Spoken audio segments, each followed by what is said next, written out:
मुसाबकती commission of Pakistan ने 17 बड़े निजी स्कूलों को शोकॉज नोटिस कर दिया है। नोटिस में निजी स्कूलों पर इजारादारी का इल्जाम आयद किया गया है। मजीद जानेंगे डॉन न्यूज के नुमाइंदे ताहिर शिरानी से। ताहिर, बताएगा शोकॉज नोटिस में मजीद क्या कहा गया? जी, मुसाबकती कमीशन ऑफ पाकिस्तान की जानिब से बाज़ाब्ता तौर पर 17 बड़े मारूफ निजी स्कूल सिस्टम्स को शोकॉज नोटिस जारी कर दिए गए हैं।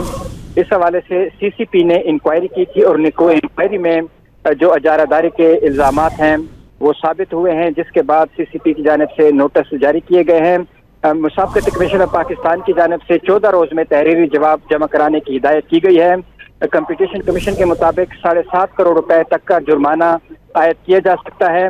मुसाबकती कमीशन ऑफ पाकिस्तान के मुताबिक लोगों वाली कापियां मार्केट से 280% तक महंगी पाई गई। शिकायत पर कमीशन का सुमोटोस एक्शन लिया गया।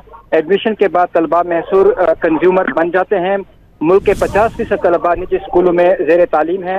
मुसाबकती कमीशन ऑफ पाकिस्तान के मुताबिक CCP की जानिब से जो नोटिस जारी किए गए हैं उसकी वजह यह है कि तलबा यरगमाल सारिफीन बन जाते हैं।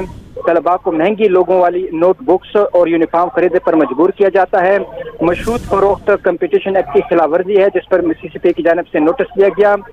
कई निजी स्कूलों ने मखसूस वेंडर से खुफिया मुआहदे कर रखे हैं। ये मुसाबकती कमीशन ऑफ पाकिस्तान की जानिब से कहा गया है। CCP के एलामिये के मुताबिक गाइडलाइंस के नाम पर महंगी प्रोडक्ट्स की लाजमी खरीदारी मुसल्लत की जाती है। वालिदैन सस्ते मुतबादल बाजार से नहीं खरीद सकते। नोटिस मिलने वाले स्कूलों में beacon house, Westminster city school, head start समेत दीगर स्कूल शामिल हैं। जी, बहुत शुक्रिया ताहिर शिरानी इन तफसीलात के लिए।